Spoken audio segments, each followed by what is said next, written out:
just an icon living. Icon living. I am just an icon living. I am just an icon. I am not a Mayan, I'm a menace. It's wild, you can lie like a professor. I don't got the time to put you on a stretcher. I am here in a... Slay and Sleep, production by Flu, the clean version, of course. It is Gyre in the building. Hi, everybody. Yes, hi, everybody. How you doing? I'm good, and y'all. He is queer. Yeah. He is human. Yes. He is sex. Yes. He is love. Yes, he is man. black. Oh, yes. Listen, guys, he goes by the name of Gyre, but he says the queer, the king of Shaka. Yes. Did we say that right? Did we say that The right? queer King Shaka. The queer king Shaka. Although honestly, the queer is debatable because honestly, queer, no queer, we all know. But no shade, no tea. Okay. Okay. Once again, you make my life. Oh yeah. Guys, it's fire. It's fire. Hey man, welcome to the show. It's good to have you here. Like, welcome to 15 minutes. Thank you. It's great to be here. Finally, I've been wanting to be on the station, and I'm excited to finally be on and with you guys. And it's such a watershed moment, actually. Yeah. So yeah. And that was the sleep and slay and Slay and sleep. Slay and sleep, not sleep and slay. Yeah. So you're gonna You slay can do for- that too. You can do that too. And that was from Queernomics, if I'm not Yep. mistaken. Yep. Yes, and absolutely love it. Jammed it. Thank you. I did miss a couple of listening sessions. I'm not so quite happy for that one. But you're here now. You know. I'm here now, and I'm alive, and it's all going well.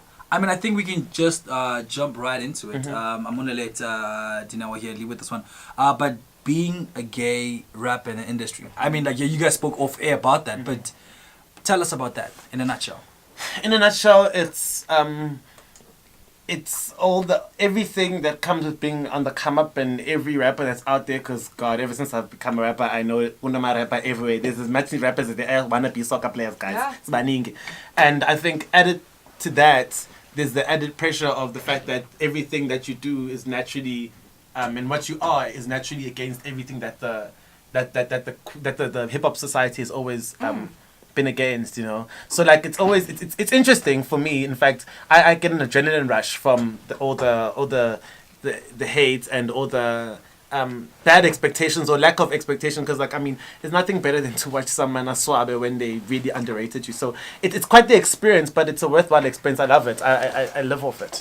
But Yeah. let's talk about that. Because you are a gay rapper and in a very male-dominated industry, how does that affect your brand?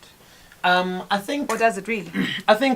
I mean, my brand is really still in its infancy, but even at that point, like, you can see the way in which it changes the dynamic. You know, already there's a hesitance to engage because of the fact that it's a gay rapper, and equally though, because of the fact that it's a gay rapper, there's also this interest. So it's like these guys want to, but they don't want to, and it's like, boo boo, just try me. Yeah.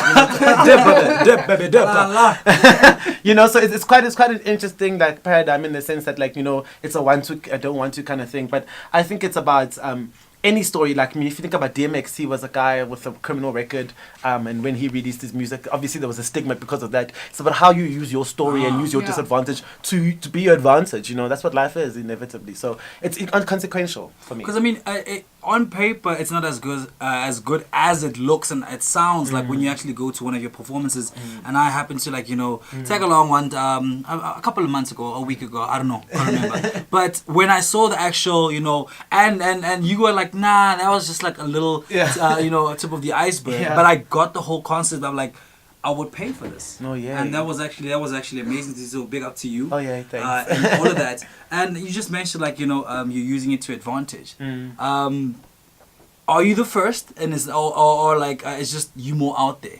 I'm just more out there because, I mean, when I first started, I was like, only queer kid to do this. I mean, I said that in thingy, but like, that's because I hadn't done my own research. There's many queer rappers out there. There's many queer rappers outside of the country.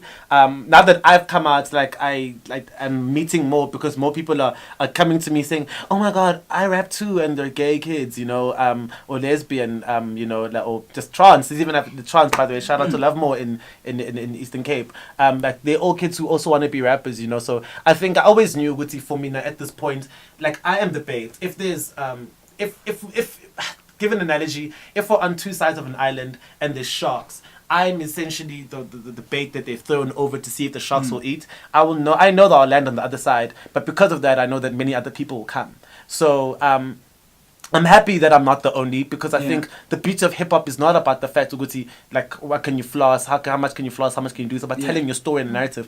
And the problem with South Africa and the world in general is that we've homogenized queer experiences to think that because and just because I'm Gyre and because I'm Gyre and I'm rapping about a queer experience doesn't mean every queer experience is like mine. Therefore, it's important that regardless of the fact that I'm in the industry, we open up the industry to other queer artists as well, because they have a narrative as well to be told. It's a good thing you actually touched on that, because on your EP you have a bonus track. Yeah.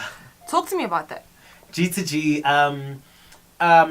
with the G2G, I think it was one of those things where like I did that first verse is something that I'd written, and then I sped it once at one place, and everybody went about nuts about it, and I was like, oh my god, guys, but okay, move on. But then they were like, is that not gonna be on the track?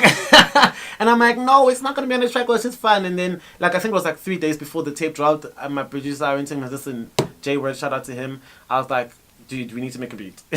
This needs to be a song. We made the song in like 2 seconds, and we did it. And so eventually, I mean, the song is G2G, good to great, you know. I think it well rounded the whole experience to the T, you know. Having gone through this whole experience with T, it's time to move on now. It's time to go from being being in a good space to being in a great space, you know, as queer people and as an individual. And it's time to love thyself. I have one question in particular, right? Not to take away from the music, because the music is dope on its own, irrespective of the sex behind it, the color, race, whatever the case is, culture. A lot of times you find that in America, you get an artist, Sam Smith, dope. You know, Frank Ocean, dope. And then you hear the identity beyond. Yeah. Do you feel like the people intentionally hold on to that before they actually give us who they truly are, and versus what you did, where I was like, hey, I'm a queer rapper. This is who I am. I think just like the whole idea of coming out the closet, no one had this discussion earlier with my friends, and you know, like you don't have to come out of the closet. No, I mean, straight people don't do it. Why should you do it? You know, it depends on the person, you know, and I think it depends what narrative you're trying to push it, what it is that what's your destiny. You know, we're not all activists, and not everyone should be forced to be an activist. Sometimes existence is resistance, you know, and I don't think there isn't a prerogative for anyone. There's no prerogative for Frank to come out from the onset. If Frank doesn't feel comfortable, Frank doesn't feel comfortable. Yes, we might like put certain connotations to that, like maybe they're not ready or they're ashamed. If that's the case, then those are his or her demons to deal with. Whereas in my case, I don't put any onus on anyone to come out and say be a gay rapper, be whatever. I just feel a certain shade of duty within you. I cannot exist and pretend like I'm something I'm not and say, oh my god, get these girls or whatever. But we all know what word they're using. Those mofos. You know, like I'm not gonna do that. It's just not me. It's like yo. You know, it's like straight boy things. You know? Straight boy thing. Straight boy things. Straight Like, boy nah, thing. ew, So, yeah. Man, that's absolutely amazing. So before we take a little break, I know almost every single song is like divided into this whole storyline. So Mbali falls right in the category of love. Just hit us up with that real quick before we play the jam. Mbali is a song essentially that I wrote because I wanted to speak to what I want. The opening lyrics are ngifuna uthando, ngifuna ukuthandwa, nami ngene emizwa, nami ngifuna ukuthatha, ngifuna ukuthanda, ngithi ukuthamba, mekuthiwa ngubelanga nami baby boy. You know, it's speaking to the idea that I want to be loved, and to round off the whole thing of section of I Am Love, which speaks of the dystopian nature of queer love, then the ideas of what happens in crimes about the reality of queer love, and then the idea that there is hope and restoration. That's what Mbali should be. Mbali is that beacon of hope, and I think it goes further than just queer love. It's love in any sense. If you want love, love is universal, and that's the beauty of it. So yeah, Mbali. Alright. And this one has Nkosana on it as well. Yay! I love it, Stunning vocals. Nkosana. Vocal talent, crazy man. Here it is, man. Production by Gyre and Nkosana. Featured on this one, Gyre is in the building. Mbali. Let's do this.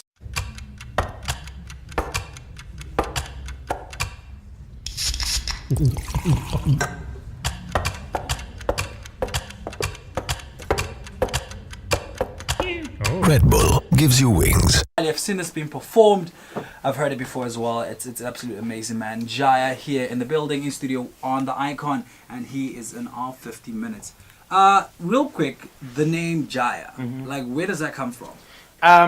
It's just it's a word that I saw in English once, and I thought it was a really sweet word, and I thought it was a nice word.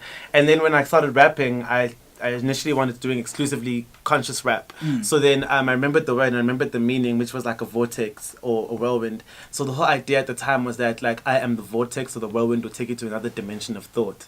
And I mean, it resonated because I'm still doing identity politics and changing the game. I mean, that's what I'm all about, you know. So I mean, I'm still that little vortex. I like thing. that identity Thank politics. you. I've never heard anyone come up with that. It's actually quite crucial, yeah. man. But it's a thing, guys. It's not just me. Oh, okay, I tell it. Yeah, man, we're talking queernomics here in the building, man. As an upcoming artist, it's tough in general. But tell us your part of it, because I mean we all have different struggles. Musically speaking, how tough is it to get your stuff out there? How tough is it rather to get booked on a daily and so forth? Take us through that journey. I think that's a very tough journey because like a lot of the times like people put the people they know, you know, so they don't know you, they're not going to put you, and it's like a pros and cons to that because I mean naturally, I mean in order to be in this business you need to have a sense of fame and a sense of not fame but like notoriety of sorts, you know. But in the same vein, it also should be based on merit. So I think the biggest problem that I find with the industry is that it's not always based on merit. And like for instance, to look at social media numbers or something like that. But at the end of the day, I feel like I'm a better act. So why am I not on that stage? You know what I mean? So I think that's what's really really touches me in terms of the thing. But I always get over it because like I always need to remind myself that you're still an upcoming. You need to prove yourself regardless. And I think other than that, I think more than anything, just lack of professionalism, you know. And I think the lack of professionalism only exists because there's people in the important positions who don't really care about the art and care about what we're trying to do, you know. It's people who are just administrative, you know. So that's really frustrating to deal with, I think, more than anything. And I think that's universal with regards you're gay, straight, bi, black, white. But how in the industry. hard is it to get your music played on commercial radio though? I think it's hard. I think I don't want to be naive and say it won't be any harder for me, you know, because I mean, yes, I'm a gay rapper and my music can be quite explicit and naturally so, you know. That's nothing I did on purpose, you know. So I think there is that added factor as a queer person, but in general, Nje, it is something hard because I mean, they're playing things that people are used to, but in the same vein, it's like, it's ridiculous. It's like, you know, people will speak about proudly South African, support South African, like, why should I go buy South African clothing if you're not buying South African music? Why should I go buy South African food? Culture, right? You know, it's the culture of consumption in our country, you know. And I think that's why it's hard because like they're not used to, you know, like, putting things into your own and supporting your own. Love yours. I mean, J. Cole's is. Can I ask then in that? So earlier on the show, we'll be talking about hashtag Men in Power, and we tied the whole factor that Cyril Ramaphosa being in charge, ANC, things get a little twisted, and Mabala Boy starts dropping out their artists. So that's been the scenario. I want to know what's your standpoint in being an independent artist versus signing to a label? What are your thoughts on that? Are you independent? Are you looking for a major label to sign you? What's your selling price? No, I'm not. I plan on being independent. Yeah. My whole career, you know, and I am working towards doing that. You know, I mean, I don't know what life will throw at me in the future, but the point of a lot of the things, that groundwork that's being done now, is that I can be a self-sufficient brand and self-sufficient individual, you know. Like, the reason why South African musicians don't make money is because there's so many middlemen who are taking so much of the money that should be going to the artists. When in the day, you don't even have money. You wouldn't have money if I didn't exist, you know. My mere existence feeds your child, son. You know what I mean? So Yes. like, it's like I plan on being a self-sufficient, growing the brand and being a business in myself, in and of myself, you know. So I think in terms of that, I mean, people can go to record labels. I think there's nothing wrong with that. On a personal front, I personally prefer to be independent. But you never know what life throws at you and what opportunities one needs to take at the time. It's also about being strategic. It's not selling out when you're trying to feed yourself also. Nice. Because this is life. Damn, you're so media trained, bro. Yes, You've been here before. but I have a question for you because you said you want to be independent, right? Yeah. You right now, as a gay rapper, you get a record label that wants to sign you. Do you take it? I think at this point, no. Because like I believe in my talent, but I believe in my potential more. And because I believe in my potential more, I don't think I've reached the point where I think I'd be comfortable enough to be in that space and consistently do it. I need to grow as a person, you know. I think things align. Like I am where I need to be. I shouldn't be any greater than what I am. The moment that is happening now is meant to happen, you know. So I mean, at this point, it doesn't feel like the right decision to make. I've got so much learning to do. You know what? My debut tape in I believe I'm good enough to be in the mainstream anyway. Yeah. Rightfully so. You know, but like it's not about necessarily just being good enough, because you're not just a musician, you're not just doing music because you love it, you're a brand. And are you ready to take everything that comes along with it? I don't think I'm necessarily quite there, but I could do it, but I'm not. It's not the most opportune moment. But then what does your brand come with? In what terms?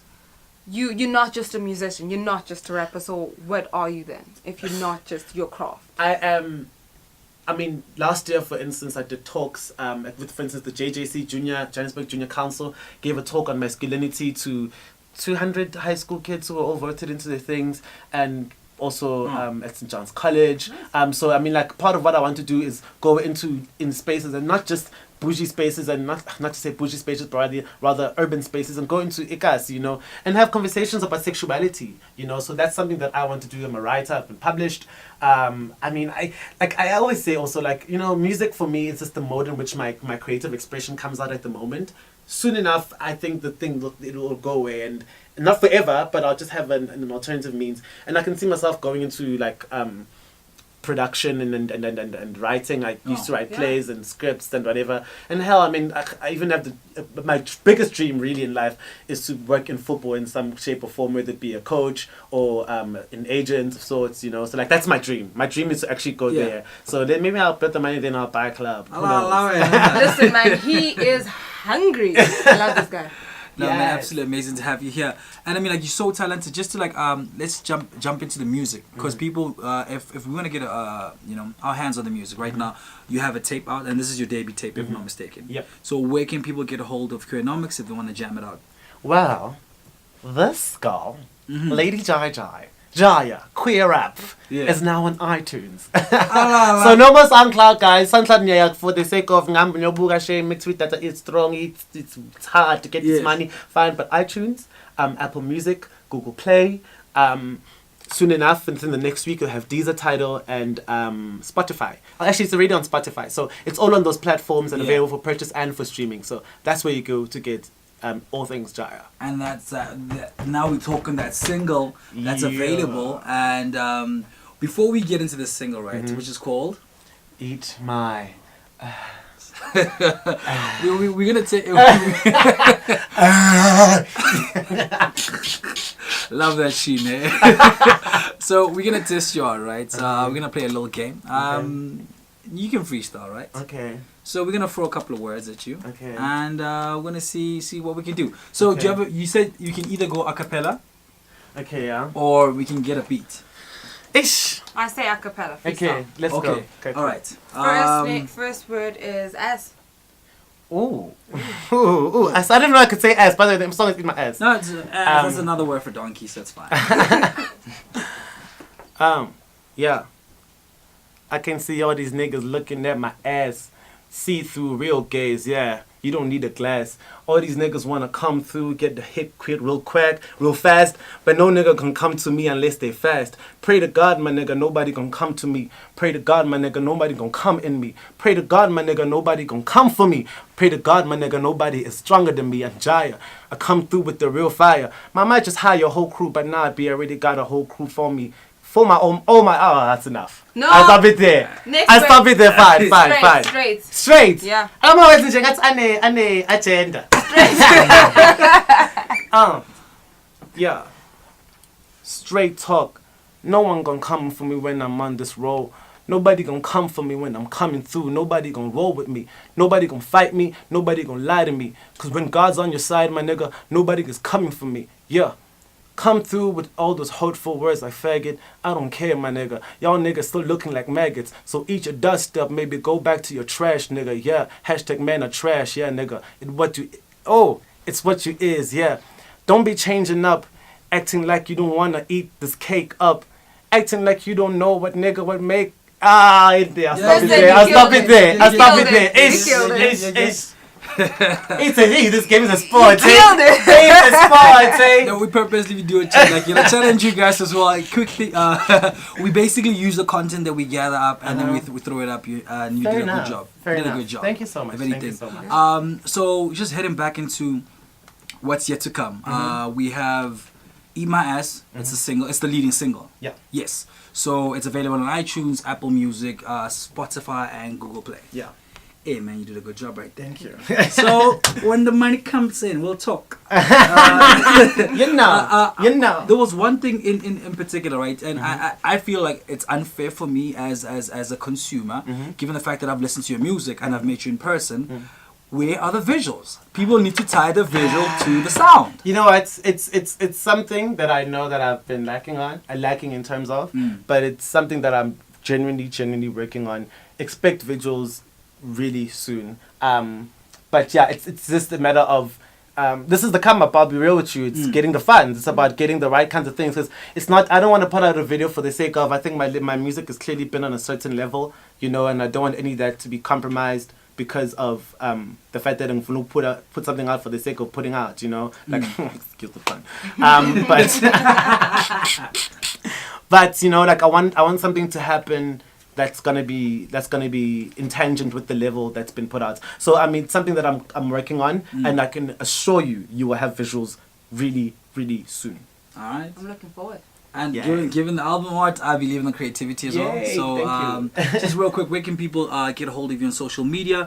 And yeah, just Gyre, last few words. At GYRE_SA. That's Instagram. That's Twitter. Hell, there's a camera. Yeah.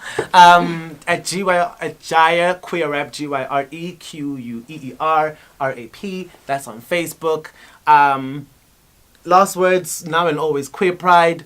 If all those people who went and stopped being homophobes, let's not forget that we're black people and we gotta support each other. And as black people, the fight is intersectional. And yeah, queer pride, now and always. Well, you guys heard the man. He is queer. He is human. He is sex. He is black. Yes. Thank you for this interview. Thank you, guys. We really enjoyed you. Thank you. It's We a pleasure really did being here. enjoy It was it. a pleasure being here. Come back. When you come next time you come back, you must come back as the icon. Yeah. Oh, yes. Yes. We're giving you the 8 to 9 What slot. needs to Definitely. All right. That being said, here it is, lead single "Eat My Ass," as he always said. Gyre in the building was good. Yeah. I am just an icon living. Icon living. I am just an icon living. I am just an icon.